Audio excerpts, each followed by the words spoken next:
لا حول ولا قوة إلا بالله العلي العظيم أعوذ بالله من الشيطان اللعين الرجيم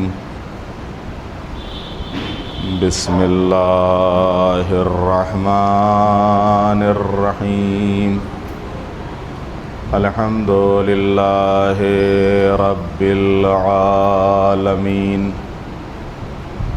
الصلاة والسلام على رسوله الكريم سيدنا ونبينا وشفيع المذنبين أبي القاسم محمد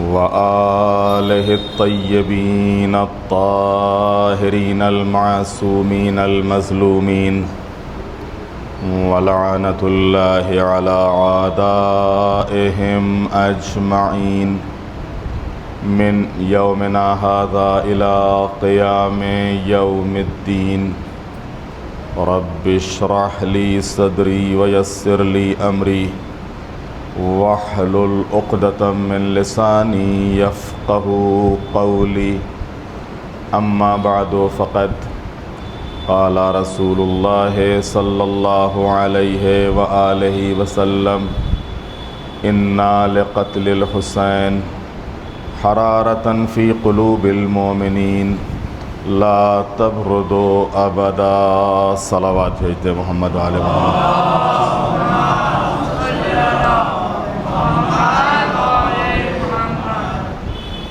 امام حسین کی شہادت سے مومنین کے قلوب میں ایک ایسی حرارت پیدا ہوگی کہ جو کبھی ٹھنڈی نہیں ہوگی. اور حقیقت میں آج یہ مجلسیں، یہ ماتم، یہ جلوسہائے عزا، یہ امام کا غم، یہ اسی حرارت کا ثبوت ہے.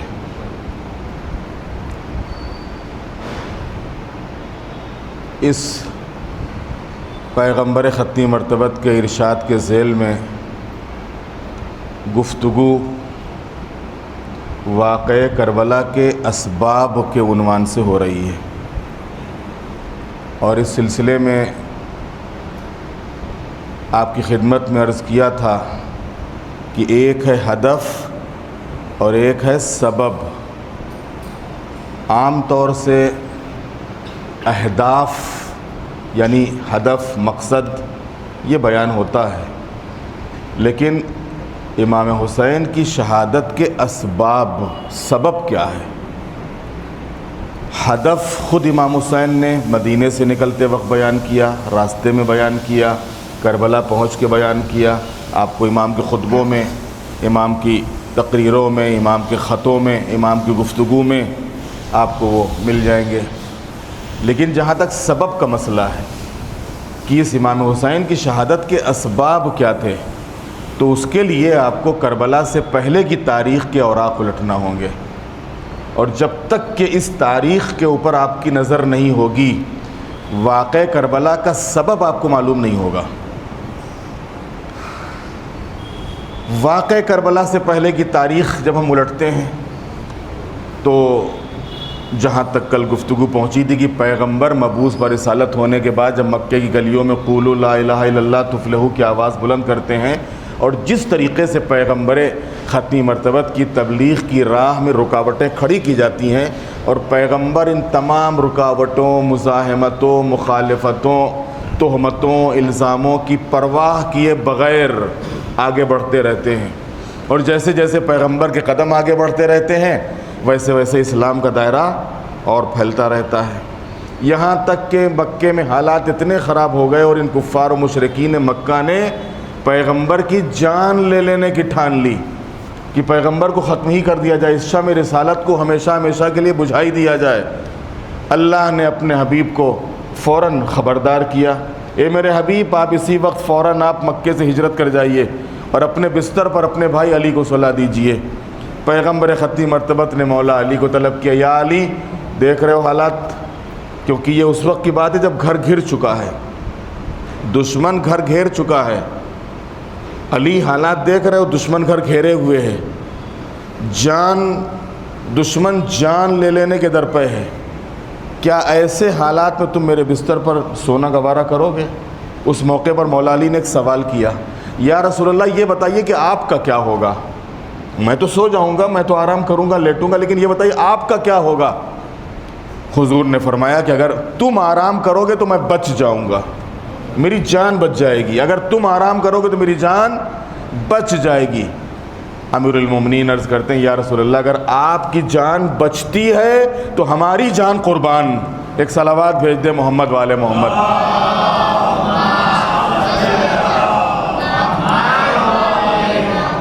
اسی کو کہتے ہیں جذبہ قربانی، اسی کا نام ہے جذبہ قربانی، جذبہ فداکاری۔ اگر آپ کی جان بچتی ہے تو کیسے ہی خطرے کیوں نہ ہو، ہم بستر پر لیٹ جائیں گے، بستر پر سو جائیں گے۔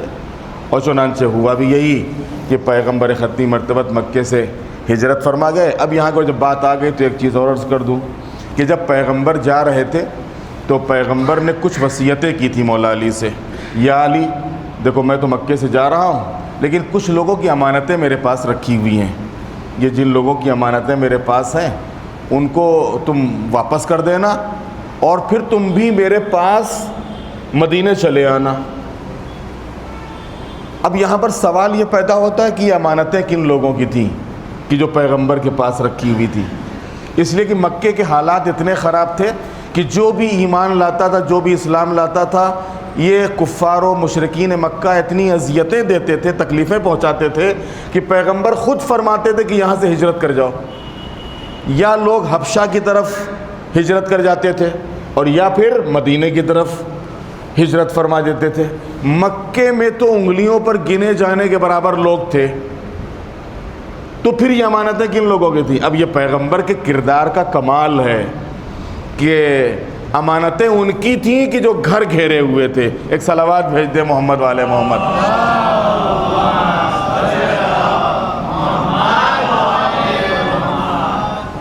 یہ ان کی امانتیں تھیں کہ جو گھر گھیرے ہوئے ہیں، پیغمبر کی جان لے لینے کے در پہ ہیں، لیکن ان کو بھی اتنا اطمینان ہے کہ یہ اتنا امانت دار پیغمبر ہے کہ اگر یہ دنیا سے چلا بھی گیا تو یہ ہماری امانتیں ضائع نہیں ہوں گی، یہ ہماری امانتیں برباد نہیں ہوں گی، بلکہ کسی نہ کسی امانت دار کے حوالے کر کے جائے گا۔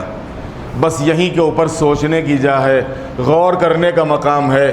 مسلمانوں کے لیے لمحہ فکریہ ہے کہ جس پیغمبر کو کفار و مشرکین مکہ کی ان معمولی سی امانتوں کا اتنا خیال ہو کہ جب تک کسی امانت دار کے حوالے نہ کرے وہ مکہ نہ چھوڑے، مکے سے ہجرت نہ کرے، تو اللہ کی وہ عظیم امانت جو اسلام کی صورت میں ہے، قرآن کی صورت میں ہے، شریعت کی صورت میں ہے، کسی کے حوالے بھی نہیں کی اور دنیا سے چلے گئے۔ عزیزو، یہ غدیر کے میدان میں مولا امیر المومنین کو اپنے ہاتھوں پر اٹھا کر لوگوں کو دکھا کے یہ پیغمبر نہیں فرما رہے تھے کہ من کنت مولا ہو فہذا علی مولا، بلکہ اللہ کی عظیم امانت تھی جو امانت دار کے حوالے کر رہے تھے۔ ایک صلوات بھیج دے محمد والے محمد۔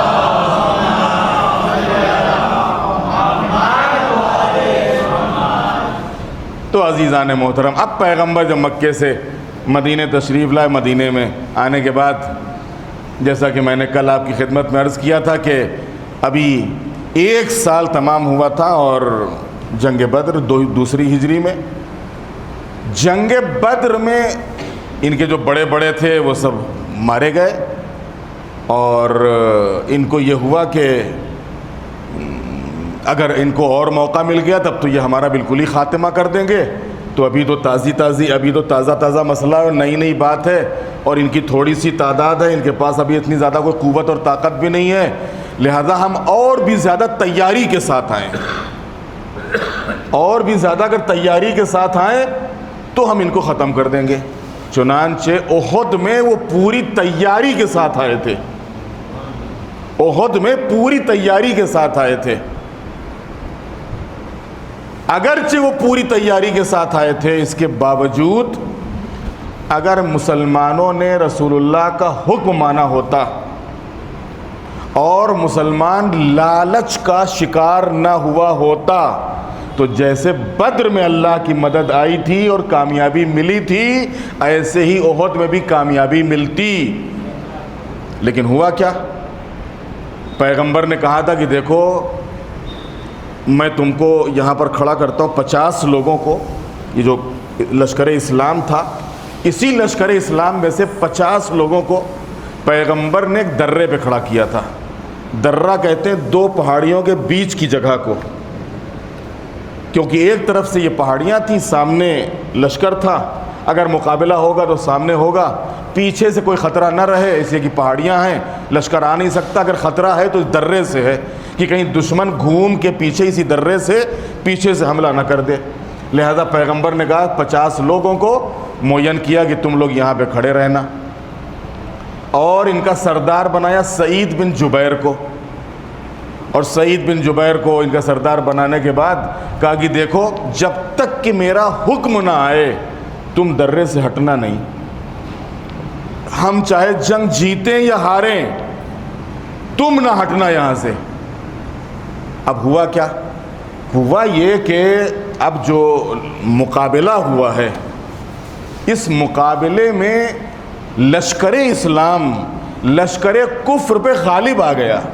اگرچہ وہ بڑی تیاری سے آئے تھے، لیکن اس کے باوجود لشکر اسلام لشکر کفر پہ غالب آ گیا۔ اب جو غالب آیا تو ظاہر سی بات ہے کہ وہ اپنا مال اور اسباب چھوڑ کے راہ فرار اختیار کرنے لگے۔ یہ جو مسلمان تھا یہ اس مال کے اوپر ٹوٹ پڑا، یہ اس مال کے اوپر ٹوٹ پڑا۔ اب کوئی جو ہے گھوڑا لیے جا رہا ہے، کوئی تلوار لیے جا رہا ہے، کوئی نیزہ لیے جا رہا ہے، اور کوئی کسی کے ہاتھ کچھ لگا، کسی کے ہاتھ کچھ لگا۔ یہ میدان میں تو سب لوٹ رہے تھے۔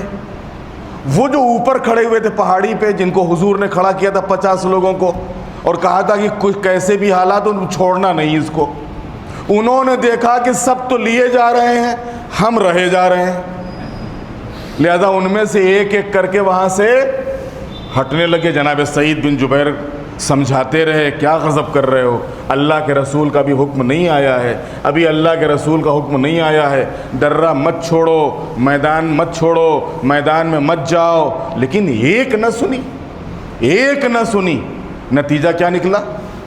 دشمن تھا ہوشیار، دشمن تھا ہوشیار، وہ یہاں سے تو فرار کر گیا اور گھوم کے پوری پہاڑی اسی درے پہ آیا۔ یہ جو فرار کر گیا تھا پورا لشکر بھاگ گیا تھا، کفار و مشرکین کا لشکر، یہ بھاگ کے کہاں گیا؟ پیچھے پوری پہاڑی گشت کر کے اور پیچھے سے وہ اسی درے کے اوپر آیا۔ درے کے اوپر آنے کے بعد آہستہ آہستہ وہ چڑھے اور دیکھنے کے بعد دیکھنے لگے کہ دیکھیں کیا صورتحال ہے، آیا لوگ آمادہ ہیں، تیار ہیں جنگ کے لیے یا غافل ہیں؟ اب جو انہوں نے دیکھا کہ پورے جتنے بھی ہیں سب غافل ہیں، سب مال اور اسباب لوٹنے میں لگے ہوئے ہیں۔ بس ایک مرتبہ انہوں نے اچانک کفار و مشرکین کے اس لشکر نے اچانک پھر دوبارہ حملہ کر دیا۔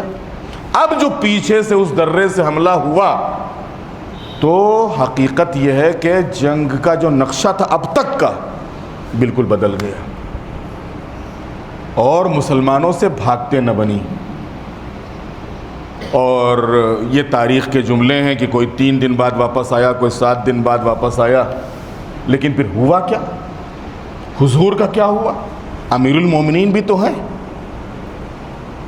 عزیزان محترم، جس وقت یہ پیچھے سے حملہ ہوا تو ایسا نہیں کہ سب فرار کرنے والے تھے، نہیں، ان میں رسول اللہ کے وفادار صحابہ بھی تھے، اور انہی میں جناب حمزہ جیسے افراد بھی تھے کہ جنہوں نے سخت مقابلہ کیا اور جام شہادت نوش کیا۔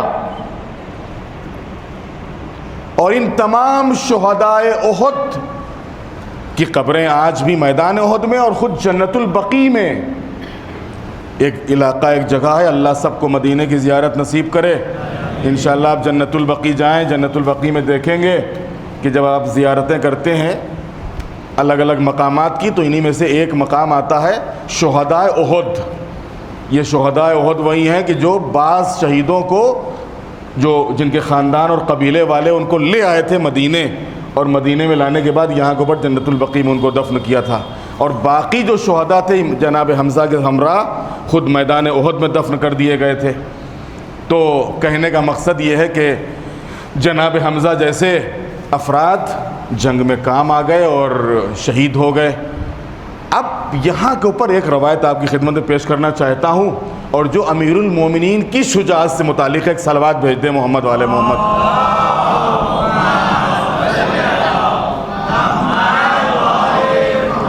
اب ایسے موقع کے اوپر امیر المومنین کا نقش اور ان کا کردار کیا رہا؟ اب ناسخ التواریخ نے بھی اس کو لکھا ہے، اور دوسری تاریخ کی کتابوں میں بھی یہ روایتیں ملیں گی آپ کو، کہ جس وقت جناب حمزہ جیسے افراد کی شہادت واقع ہوئی اور لشکر اسلام باقی جو تھا وہ فرار کر گیا، تو ایک مرتبہ امیر المومنین اپنے رکابوں پہ زور دے کے گھوڑے کے اوپر کھڑے ہو گئے. اور کھڑے ہونے کے بعد آپ چاروں طرف دیکھ رہے ہیں، چاروں طرف دیکھ رہے ہیں. اب جو دیکھا امیر المومنین تو حضور نظر نہیں آئے، حضور نظر نہیں آئے. سب سے بڑا مسئلہ امیر المومنین کے لیے کیا تھا؟ رسول اللہ کی حفاظت. رسول اللہ خود میدان میں موجود ہیں، رسول اللہ کو کچھ نہ ہو، اس کے لیے امیر المومنین اب تک حفاظت کرتے رہے. لیکن جب جنگ کا نقشہ بدلا اور افراتفری مچی اور بہت سے لوگ شہید ہوئے، اب امیر المومنین رکابوں میں زور دے کے دیکھ رہے ہیں کہ حضور کہاں گئے. اب روایت میں ہے کہ ایک مرتبہ جو زخمی تھے ان میں آئے امیر المومنین، جہاں زخمی پڑے ہوئے تھے، ایک ایک زخمی کو دیکھتے جاتے تھے کہیں حضور تو نہیں ہے ان میں. دیکھا ان میں کہیں نہیں. اب جب دیکھا زخمیوں کہیں نظر نہیں آئے تو مقتولین میں مولا علی نے دیکھنا شروع کیا، جو افراد قتل کر دیے گئے تھے، کہ کہیں خدا نہ خواستہ کہیں حضور کو بھی کوئی تکلیف تو نہیں پہنچ گئی. آپ نے دیکھا کہ مقتولین میں بھی نہیں ہے، زخمیوں میں بھی نظر نہیں آئے، اور جو قتل کر دیے گئے ان میں بھی نظر نہیں آئے. اب روایت کے جملے ہیں کہ ایک مرتبہ مولا امیر المومنین نے اپنی تلوار کی نیام کو توڑ دیا. توڑنے کا مطلب کیا ہوتا ہے؟ نیام کو توڑنے کا مطلب یہ ہوتا ہے کہ یا میں نہیں یا دشمن نہیں، یا میں نہیں یا دشمن نہیں. اب اس وقت تک تلوار نہیں رکے گی جب تک کہ ہم دشمن کو ختم نہ کر لیں، جب تک کہ ہم دشمن کو ختم نہ کر لیں. کہتے ہیں کہ جیسے ہی تلوار کو توڑا اور آگے بڑھنا چاہتے تھے کہ مرتبہ امیر المومنین کی نظر دیکھا پیغمبر ایک غار میں زخمی عالم میں پڑے ہوئے ہیں. بس ایک مرتبہ امیر المومنین قریب ہوئے، یا رسول اللہ آپ خیریت؟ کہا علی آگے بڑھو، دیکھو دشمن سامنے آ رہا ہے. اب یہاں کے اوپر ایک مرتبہ امیر المومنین پیغمبر کی خدمت میں کرتے ہیں، یا رسول اللہ جتنے بھی افراد تھے اور جتنے بھی ساتھی تھے سب یا تو قتل ہو گئے، اور جو تھے وہ میدان سے فرار کر گئے. اس موقع کے اوپر حضور نے امیر المومنین کی شان میں ایک حدیث بھی ارشاد فرمائی، جس کے آخری جملے تھے، علی تم تو مجھ سے ہو اور میں تم سے ہوں. اور امیر المومنین نے جو نصرت پیغمبر کا وعدہ کیا تھا اسی وعدے کو نبھاتے ہوئے پیغمبر فرماتے ہیں علی آگے بڑھو. اب پیغمبر حکم دیتے جاتے تھے اور علی حملہ کرتے جاتے تھے. علی دیکھو داہنی طرف، مولا علی داہنی طرف حملہ کرتے تھے. علی دیکھو بائیں طرف حملہ کرتے تھے. علی دیکھو سامنے دشمن آیا، سامنے حملہ کرتے تھے. اور ایسی جنگ کی کہ قدرت کو بھی قصیدہ پڑھنا پڑا اور آواز قدرت آئی، لا فتح الا علی لا سیف الا ذوالفقار. جوان تو بس علی ہے اور تلوار تو بس ذوالفقار ہے. ایک صلوات بھیج دے محمد والے محمد.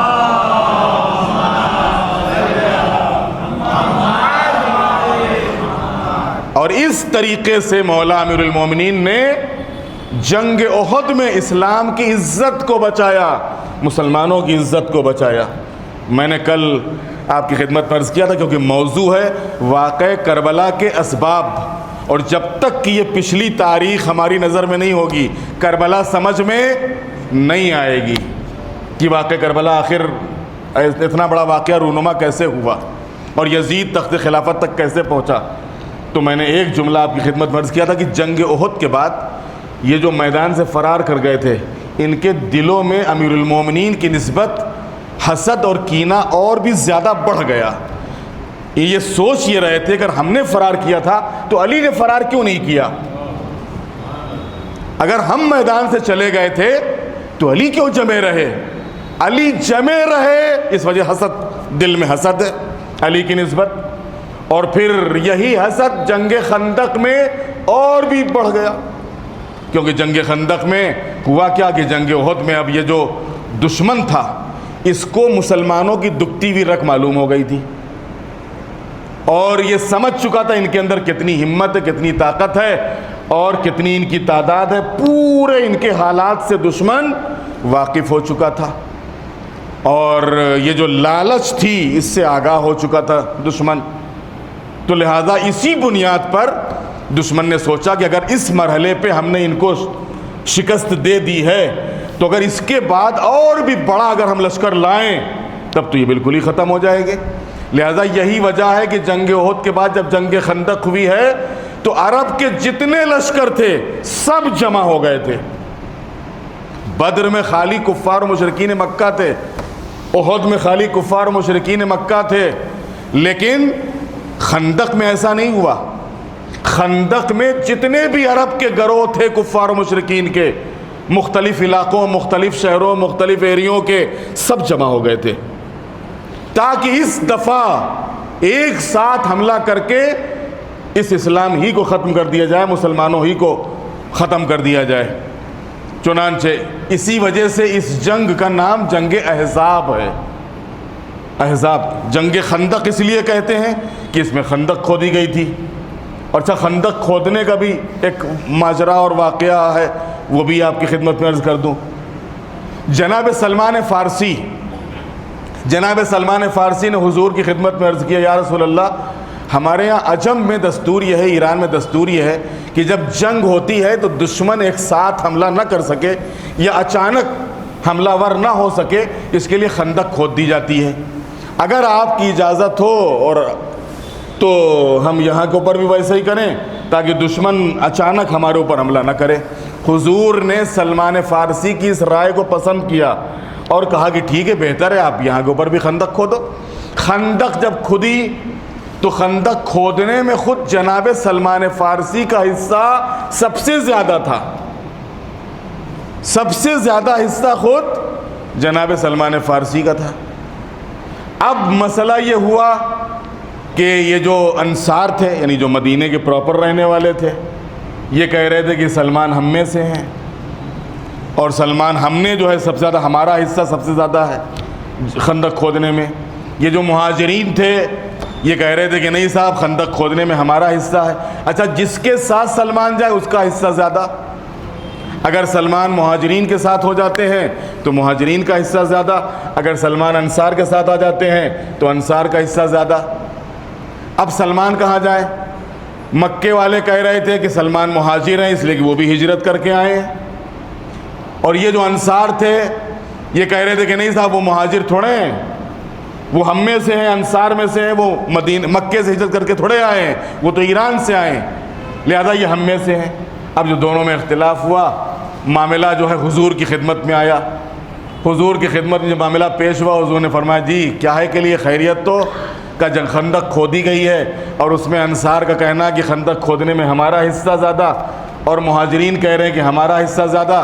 مسئلہ ہے سلمان فارسی کا، سلمان فارسی اگر مہاجرین کی طرف جاتے ہیں تو مہاجرین کا حصہ زیادہ، اگر سلمان مہاجرین کے بجائے انصار کی طرف جاتے ہیں تو انصار کا حصہ زیادہ۔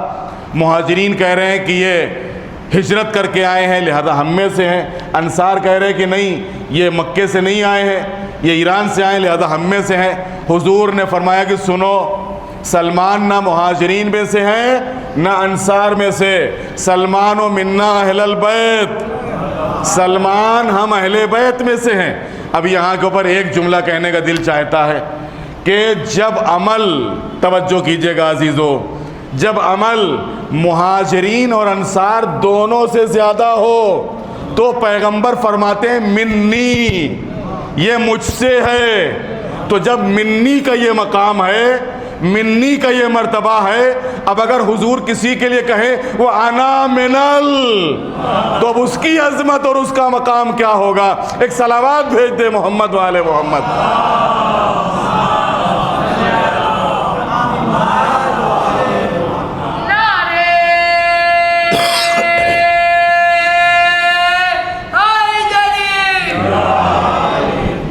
جب منی کا یہ مقام ہے تو پھر انا منل اگر حضور کسی کہتے کہ میں اس سے ہوں تو پھر اس کی عظمت کیا ہوگی، اس کا مقام کیا ہوگا؟ چنانچہ خندق خودی اور جنگ شروع ہوئی۔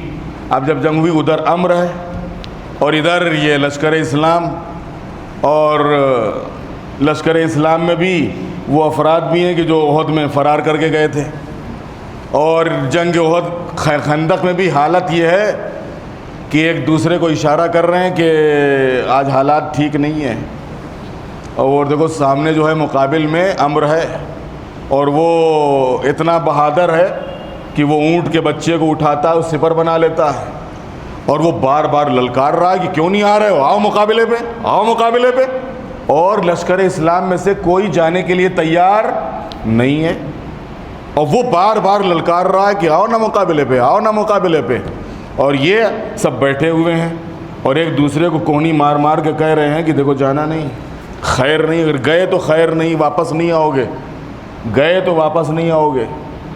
چنانچہ اس کی اتنی ہمت بڑھی کہ وہ نیزہ ہلاتا ہوا خندق کے قریب آ گیا، خندق کے قریب ہی نہیں آیا، خندق پار کر کے لشکر اسلام کی طرف آ گیا، اور پھر نیزہ ہلا کہتا ہے کیوں نہیں آتے ہو؟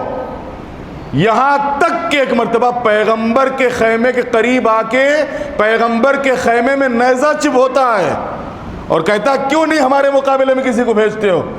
اب جب بھی کسی نے کوئی اٹھنے کے لیے تیار نہیں ہوا تو پیغمبر اپنے خیمے سے نکلے، اور خیمے سے نکلنے کے بعد علم اسلام لیا اور علم اسلام مولا علی کے حوالے کیا، علی جاؤ تم اس کے مقابلے پر، علی جاؤ تم اس کے مقابلے پر۔ علم اسلام مولا امیر المومنین کے ہاتھ میں آیا اور مولا امیر المومنین امر سے مقابلے کے لیے نکلے۔ جب جا رہے تھے تو پیغمبر نے ایک جملہ ارشاد فرمایا تھا کہ علی اس وقت تک واپس نہیں آئیں گے جب تک کامیابی ان کے قدم نہ چوم لے، جب تک کہ فتح ان کے قدم نہ چوم لے۔ چنانچہ اور ہوا بھی یہی، قرآن کہہ رہا ہے کہ ہم نے اس موقع کے اوپر غبار اور دھول بھری ہوائیں چلا دی تھیں اور ہم نے دشمنوں کے دلوں کے اوپر خوف طاری کر دیا تھا، خوف طاری کر دیا تھا۔ عزیزان محترم دیکھیے، یہ ہمیشہ حق اور حق والوں کی علامت اور پہچان ہوتی ہے کہ اگر انسان اپنی جگہ کے اوپر اللہ کے اوپر اطمینان رکھنے والا، اللہ کے اوپر بھروسہ کرنے والا، اللہ کی ذات پر یقین رکھنے والا ہے، اگر تعداد میں کم بھی ہے تو اس کمی کے باوجود وہ جو کثیر لشکر ہوتا ہے اس کے اوپر ڈر طاری ہو جاتا ہے، خوف طاری ہو جاتا ہے۔ تاریخ میں اس کے بہت سے واقعات آپ کو ملیں گے، اور تازہ تاریخ جو ہے بالکل نئی نئی، اس تازہ تاریخ میں بھی آپ کو اس ابھی حالات میں ان میں بھی آپ کو اس طریقے کے آپ کو مثالیں مل جائیں گی کہ جہاں کے اوپر دشمن اپنے زوم اور اپنے گمان میں ہم سے تو کوئی مقابلہ کر ہی نہیں سکتا، ہمارے تو کوئی مقابلے پہ آ ہی نہیں سکتا، ہم تو جہاں حملہ کرتے ہیں بس اس کو زیرور کر دیتے ہیں، لیکن اسی کے مقابلے میں جب حق والا کوئی آتا ہے تو پھر یہ جو باطل ہوتا ہے اپنے کو کمزور پاتا ہے، کمزور محسوس کرتا ہے، اور حق والا اپنے کو باقوت محسوس کرتا ہے۔ یہ تاریخ ہے۔ خندق میں قرآن کہہ رہا ہے کہ ہم نے اس دن غبار اور دھول بھری آندیاں چلا دیں اور اس کے ذریعے سے ان کے دلوں پہ خوف طاری کر دیا تاکہ خوف طاری ہو جائے، اور خوف طاری ہوا۔ اور چنانچہ امر کے جب مقابلے کی بات آئی تو مولا علی نے فرمایا کہ یہ بتاؤ، ہم نے سنا ہے کہ تم تین میں سے کوئی ایک بات قبول کرتے ہو؟ کہا کہ ہاں قبول کرتے ہیں، صحیح بات ہے۔ امام نے فرمایا، مولا امیر المومنین فرماتے ہیں کہ ایک کام کرو تم ایمان لے آؤ. تو اس نے کہا اگر ایمان لانا ہوتا تو میں تم سے مقابلے پہ کیوں آتا؟ اگر اسلام قبولی کرنا ہوتا تو میدان میں کیوں آتا؟ جنگ میں کیوں آتا؟ تمہارے پاس آ کے اسلام قبول نہ کر لیتا؟ ایمان نہ لے آتا؟ کہا اچھا اگر ایمان نہیں لاتے ہو، اسلام نہیں لاتے ہو، تو دوسرا کام یہ کرو کہ تم میدان سے چلے جاؤ واپس. کاہے کے لیے اپنے کو ہلاکت میں ڈالتے ہو؟ تو ایک مرتبہ وہ کہتا ہے کہ یہ تو میری ماں نے مجھے سکھایا ہی نہیں ہے. عزیزان محترم، یہاں کے اوپر لمحہ فکریہ اور سوچنے کی جا ہے. کافر ہے لیکن اتنا جانتا ہے کہ مقابل کو پیٹھ دکھانا بے غیرتی اور بے شرمی ہے. میدان سے فرار کرنا بے غیرتی اور بے شرمی ہے. دشمن ہے، کافر ہے، لیکن اتنا جانتا ہے کہ نہیں، میدان سے فرار نہیں کریں گے، یہ تو ہمارے مزاج کے خلاف ہے اور یہ تو ہماری ماں نے سکھایا ہی نہیں ہے. چنانچہ کہا اچھا اگر یہ بھی نہیں کر سکتا ہے تو گھوڑے سے نیچے آ جا. اس نے کہا ہاں یہ ہو جائے گا، ہم گھوڑے سے نیچے آ جاتے ہیں. گھوڑے سے نیچے آیا، مقابلہ شروع ہوا. اور اب جو مقابلہ شروع ہوا تو جس وقت حملہ ہوا ہے تو امیر، ظاہر سی بات، جو جنگ کا انداز ہوتا تھا عرب میں، جو جنگ کا طریقہ ہوتا تھا تلوار سے، اب جنگ ہو رہی ہے، مقابلہ ہو رہا ہے. کبھی امر وار کرتا ہے، کبھی مولا علی وار کرتے ہیں. ایک مرتبہ اس نے مولا علی کے فرق مبارک پر وار کیا، جہاں کے اوپر خود کہتے ہیں 19 رمضان کو جو ابن ملجم نے تلوار ماری تھی، ضربت لگائی تھی، وہ اسی جگہ پر لگائی تھی کہ جہاں کے اوپر خندق میں لگی تھی. وہ مولا علی نے فوراً وہاں کے اوپر پٹی باندھی، اور پٹی باندھ کے اب جو دوسرا وار کیا تو ایک مرتبہ یہ گرا. جیسی گرا اس پہ تلوار رکھ دی. اس کے سینے پہ جیسے تلوار رکھی تو اس نے گستاخی کی. جیسے گستاخی کی، مولا علی نے تلوار کو ہٹا لیا اور اسی مقام کے اوپر امام ٹہلنے لگے. ہمت نہیں کہ کھڑا ہو جائے، ہمت نہیں کہ کھڑا ہو جائے. امیر المومنین ٹہلنے لگے اور جب تھوڑی دیر کے بعد امیر المومنین نے اس کا سر قلم کیا اور حضور کی خدمت میں چل دیے. امیر المومنین سے کسی نے سوال کیا، مولا جب آپ نے امر پہ اختیار اور قابو پا لیا تھا تو اس کا سر قلم کیوں نہیں کیا؟ دیکھیے ہمارے لیے بھی واقعاً ایک بہت بڑا درس ہے یہاں کے اوپر. آپ نے سر قلم کیوں نہیں کیا؟ مولا نے اس مقام پہ کیا فرمایا؟ مولا نے فرمایا کہ ہم نے جب اس کے سینے پہ تلوار رکھی، اس کو چت کیا اور اس کے سینے پہ تلوار رکھی تو اس نے گستاخی کی، اور جس وقت گستاخی کی تو مجھے غصہ آ گیا. اب اگر اس عالم میں اسے قتل کر دیتا تو جو عمل خالص اللہ کے لیے ہو رہا تھا وہ خالص نہ رہتا. جو عمل خالص اللہ کے لیے ہو رہا تھا وہ خالص نہ رہتا، اس میں ہمارا نفس شامل ہو جاتا. لیکن عزیزان محترم، یہاں پر تو نفس کی بات ہی نہیں ہے. نفس بھی تو علی کا، اللہ ہی کا ہے. ایک صلوات بھیج دے محمد والے محمد.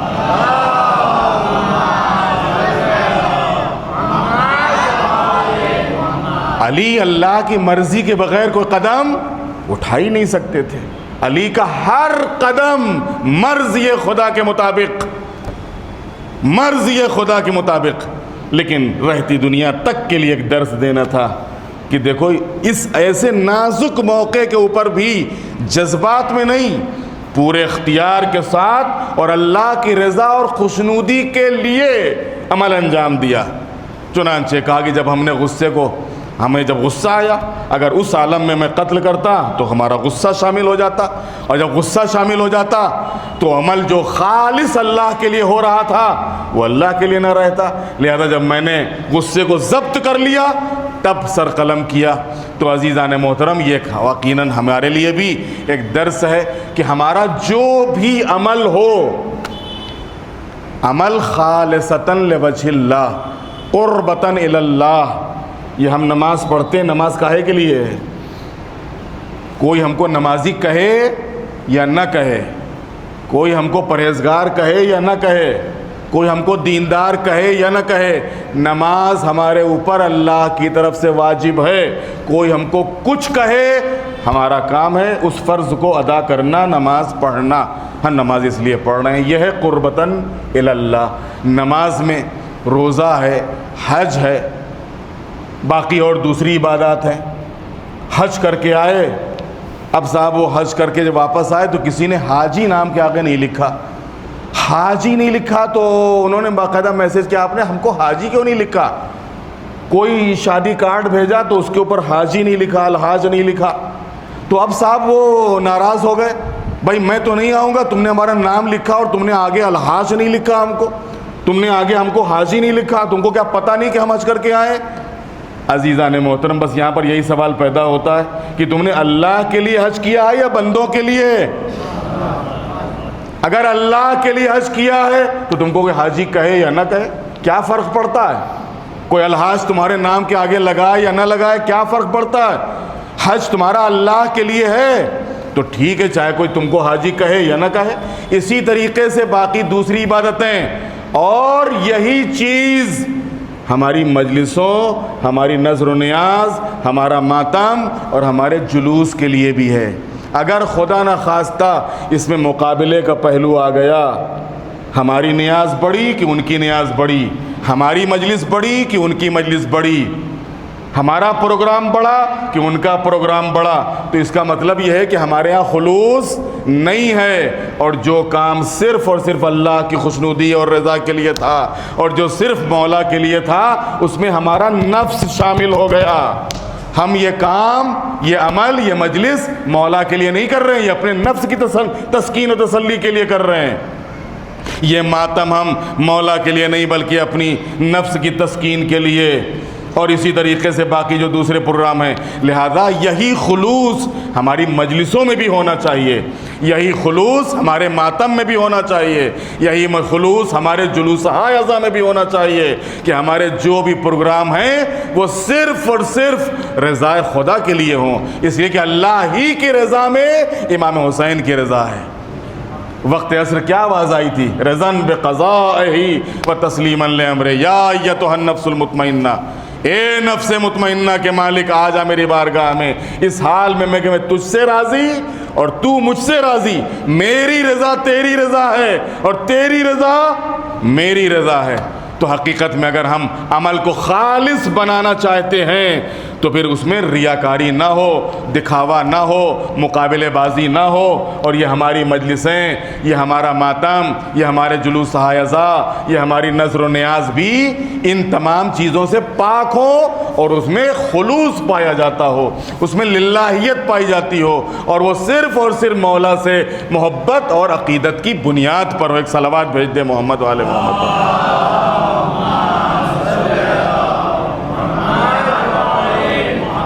تو عزیزان محترم, اب یہ جو خندق میں کفار و مشرکین مکہ کیا بلکہ پورے عرب کے کفار کو جو شکست ہوئی, یہی ٹرننگ پوائنٹ ہے, یہی ٹرننگ پوائنٹ ہے. اب اس کے بعد کفار و مشرکین کے حوصلے پست ہو گئے اور انہوں نے سوچا کہ اب ان سے مقابلہ بڑا مشکل ہے. اب یہاں کے اوپر ایک جملہ آپ کی خدمت میں عرض کرنا چاہتا ہوں. دیکھیے, کوئی بھی تحریک ہو, کوئی بھی مومنٹ ہو, کوئی بھی انقلاب ہو, اس تحریک اور انقلاب اور مومنٹ کے لیے کئی طریقے کے خطرے ہوتے ہیں, کئی طریقے کے خطرے ہوتے ہیں. ان میں سے دو بڑے خطرے ہیں, ایک ہوتا ہے داخلی خطرہ اور ایک ہوتا ہے باہری خطرہ. ایک ہوتا ہے کہ اندر سے بغاوت نہ ہو جائے, ایک ہی ہوتا ہے کہ باہر سے کوئی حملہ نہ کر دے اور باہر سے اس انقلاب یا تحریک کو کوئی مٹا نہ دے. تو ایک ہوتا ہے باہر سے اور ایک ہوتا ہے اندر سے. کفار و مشرکین نے حقیقت میں جب پیغمبر ختمی مرتبت نے یہ آواز بلند کی اور یہ انقلاب برپا کیا ہے اور یہ تحریک آگے بڑھی اور اسلام لوگوں تک پہنچا, تو ان کفار و مشرکین نے کیا کیا؟ جو مخالف کا دستور اور طریقہ ہوتا ہے, پہلے تو مخالفت کی, پہلے مخالفت کی, اس کے بعد پھر مخالفت کرنے کے بعد زور آزمائی شروع کر دی.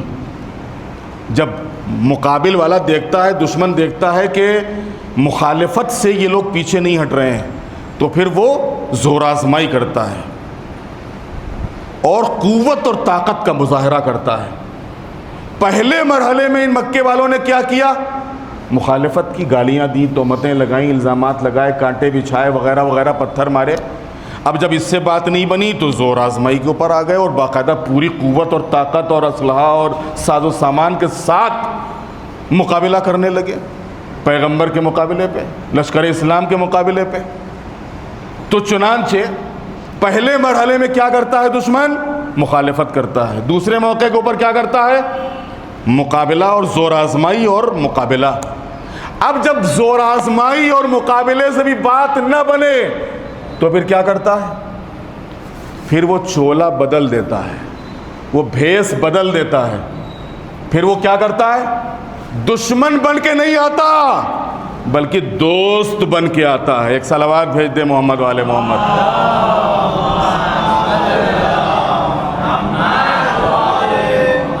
دوست بن کے آتا ہے۔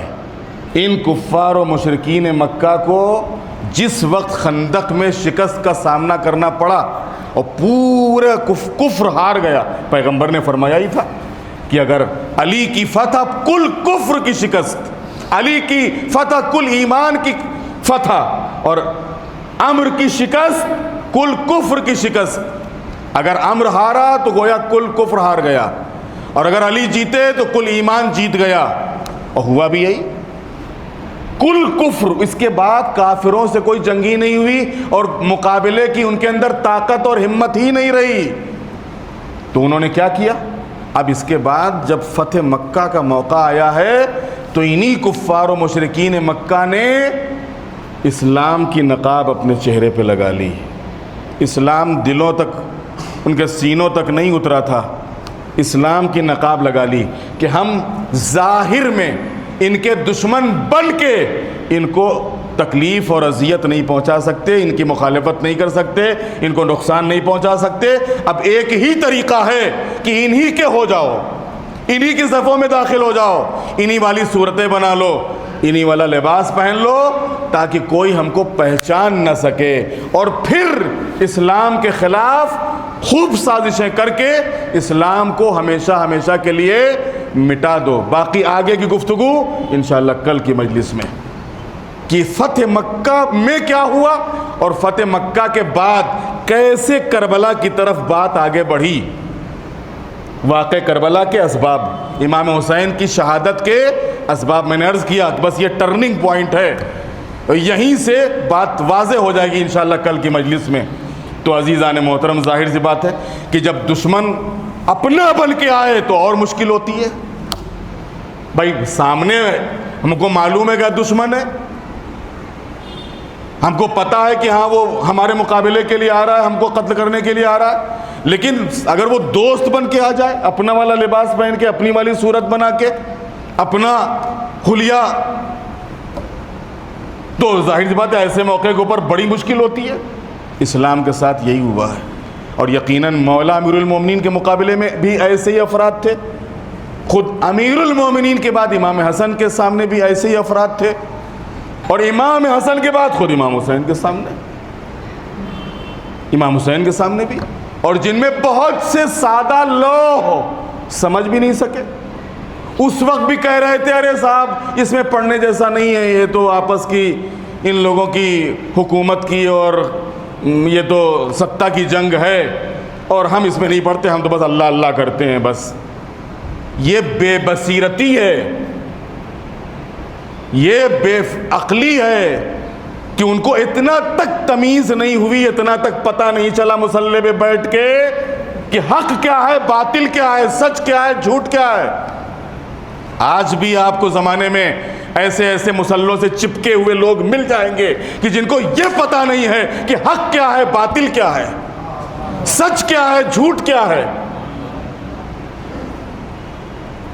حقیقت یہی ہے، کربلا آنکھوں کے کھولنے کا نام ہے، کربلا ذہن کو کھولنے کا نام ہے، کربلا عقلوں کے کھولنے کا نام ہے۔ اگر ہماری عقلیں نہ کھلی، ہمارے ذہن نہ کھلے، ہماری آنکھیں نہ کھلی تو پھر اس فرش عزا کا کیا مطلب، ان مجلسوں کا کیا مطلب، اس ماتم کا کیا مطلب۔ عزیزان محترم، حقیقت میں کربلا تو آنکھ کھولتی ہے، حر ایک مرتبہ ملاقات ہوئی، آنکھ کھل گئی۔ زہیر قین امام حسین سے ایک مرتبہ ملاقات ہوئی تھی، زہیر کی آنکھ کھل گئی۔ وہیب قلبی ایک مرتبہ امام سے ملاقات ہوتی، آنکھ کھل جاتی ہے۔ کربلا آنکھوں کو کھولتی ہے، کربلا ذہنوں کو کھولتی ہے، فکروں کو کھولتی ہے۔ سوچو سمجھو تم کہاں ہو، آج دنیا میں کیا ہو رہا ہے، کیا صحیح ہے، کیا غلط ہے، کیا سچ ہے، کیا جھوٹ ہے، کیا حق ہے، کیا باطل ہے۔ پروپیگنڈے کا شکار مت ہو۔ پروپیگنڈا ہر دور میں پروپیگنڈے کا استعمال ہوا، کل بھی پروپیگنڈے کا استعمال ہو رہا تھا، آج بھی پروپیگنڈے کا استعمال ہو رہا ہے۔ اور صاحب اسی پروپیگنڈے کا شکار ہو کے ہم جس کی چاہے مخالفت کر دیں، جس کی چاہے موافقت کر دیں۔ یہ مومن کی شان نہیں ہے، یہ مومن کی شان نہیں، یہ مومن کا انداز نہیں ہے۔ عزیزان محترم، کربلا حقیقت میں کربلا دو مرحلوں میں ہے، ایک عصر عاشور سے پہلے اور ایک عصر عاشور کے بعد۔ یہ جو عصر عاشور سے پہلے والا مرحلہ ہے، یہ مرحلہ سر کیا ہے امام حسین نے، جناب عباس نے، جناب علی اکبر نے، جناب قاسم اور جناب عون محمد، حبیب، زہیر اور سعید جیسے اصحاب نے۔ اور یہ جو عصر عاشور کے بعد والا مرحلہ ہے، یہ مرحلہ سر کیا ہمارے چوتھے امام سید سجاد نے۔ یہ مرحلہ سر کیا جناب زینب اور جناب ام کلثوم اور کربلا کی ان خواتین اور اہل حرم نے۔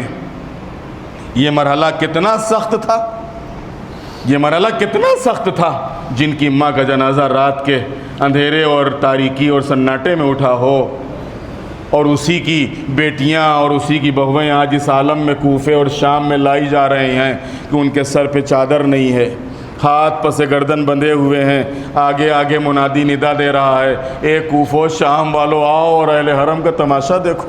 جزاکم اللہ خیر الجزا۔ عزادارو کہتے ہیں جس وقت یہ قافلہ کوفے میں داخل ہوا ہے تو دربار ابن زیاد کے باہر اس قافلے کو روکا گیا۔ جس وقت یہ دربار ابن زیاد کے باہر قافلہ رکا ہے، پورا کوفہ تماشا دیکھنے کے لیے آیا تھا۔ کن کا تماشا؟ ان کا تماشا کہ جن کے گھر سے پردے کو رواج ملا ہے، جن کے سے شریعت کو، جن کے گھر سے پروان چڑھی ہے، انہی کا تماشا دیکھنے کے لیے آج کوفے والے آئے ہیں۔ انہی تماشائیوں میں مولا علی کا ایک صحابی بھی تھا جس کی ایک آنکھ جنگ جمل میں شہید ہوئی، دوسری آنکھ جنگ صفین میں شہید ہوئی۔ نابینا صحابی اپنی بیٹی کا ہاتھ پکڑ کے آیا تھا۔ عزاداروں کہتے ہیں کہ جیسے ہی جناب زینب نے خطبہ شروع کیا ہے، یہ مولا کا صحابی اپنی بیٹی کے ہاتھ ہلا کہتے ہیں بیٹی کیا قیامت آ گئی؟ کہا بابا کیا ہوا؟ کہا یہ تو میرا مولا بول رہا ہے، یہ تو میرے مولا کی آواز ہے۔ کہا نہیں بابا، یہاں کے اوپر کچھ قیدی ہیں، ان کے ہاتھ رسیوں میں بندھے ہوئے ہیں، ایک مرتبہ اور ایک بیمار ہے کہ جس کے ہاتھوں میں ہتھکڑیاں ہیں، پیروں میں بیڑیاں ہیں، گلے میں توق ہے، کمر میں لنگر ہے۔ ایک مرتبہ مولا کا یہ صحابی، تاریخ نے جس کا نام عبداللہ ابن عفیف لکھا ہے، کہتا ہے کہ بیٹی میرے اوپر اتنا احسان کرو کہ مجھے اس قافلے کے قافلہ سالار تک پہنچا دو، مجھے قافلے کے قافلہ سالار تک پہنچا دو۔ بیٹی نے سہارا دیا اور لا کے چوتھے امام کے سامنے لا کے کھڑا کر دیا۔ جیسے ہی چوتھے امام کے سامنے لا کے کھڑا کیا، ایک مرتبہ چوتھے امام کو مخاطب کر کے عبداللہ پوچھتے ہیں آپ کہاں کے قیدی ہو؟ اتنا پوچھنا تھا کہ چوتھے امام نے سر کو اٹھایا اور سر کو اٹھا کے ایک جملہ کہا، عبداللہ تم بھی میرا تماشا دیکھنے آ گئے، عبداللہ تم بھی میرا تماشا دیکھنے آ گئے۔ عبداللہ تم کو پتہ نہیں کربلا کے میدان میں میرا بابا مارا گیا، میرے چچا کے شان قلم ہو گئے، میرے بھیا علی اکبر کے سینے میں برچھی کا پھل لگا، کربلا کے بن میں ہمارا گھر اجڑ گیا، ہمیں قیدی بنا کے کوفے لایا گیا ہے۔ کہتے ہیں عبداللہ ابن عفیف برداشت نہ کر سکے، کہتے ہیں بیٹی ذرا تلوار تو دو اور ذرا بتاتے رہنا دشمن کدھر ہے۔ عزاداروں بیٹی بتاتی جاتی تھی، یہ حملہ کرتے جاتے تھے، حملہ کرتے کرتے ابن زیاد کے دربار تک پہنچ گئے۔ قریب تھا کہ ابن زیاد کے اوپر حملہ کرے کہ ایک مرتبہ ایک ظالم نے ایسا وار کیا کہ عبداللہ ابن عفیف کے شان قلم ہو گئے، زمین پر گرے۔ ایک اور ملعون آگے بڑھا، عفیف کے عبداللہ ابن عفیف کے سر و تن میں جدائی کی۔ یہاں پر ایک جملہ عبداللہ ابن عفیف کی خدمت میں کہنے کا دل چاہتا ہے، اے عبداللہ ابن عفیف تمہاری تو آنکھیں بھی نہیں تھی، تم نابینا تھے، پھر بھی خالی سنا تھا تم نے لیکن برداشت نہ کر سکے۔ ارے کوئی چوتھے امام کے دل سے پوچھے کربلا سے لے کے کوفہ، کوفہ سے لے کے شام کیا گزر رہی ہوگی ہمارے چوتھے امام کے دل پہ۔ شاید یہی تو وجہ ہے کہ کسی نے جب سوال کیا آقا یہ شام کے راستے میں آپ کا سر کیوں جھکا تھا، کیا طوق بھاری تھا؟ تو امام نے کیا فرمایا تھا؟ ارے طوق تو بھاری تھا ہی لیکن میں سر کیسے اٹھاتا؟ جب بھی سر اٹھاتا تھا باپ کا سر نو کے نیزہ پر پیچھے مڑتا تھا۔ میری ماں اور بوبیاں اس عالم میں کہ سر پہ چادر نہیں، ہاتھ پسے گردن بندھے ہوئے میرا سر پھر جھک جاتا تھا۔ اور اسی طریقے سے کربلا سے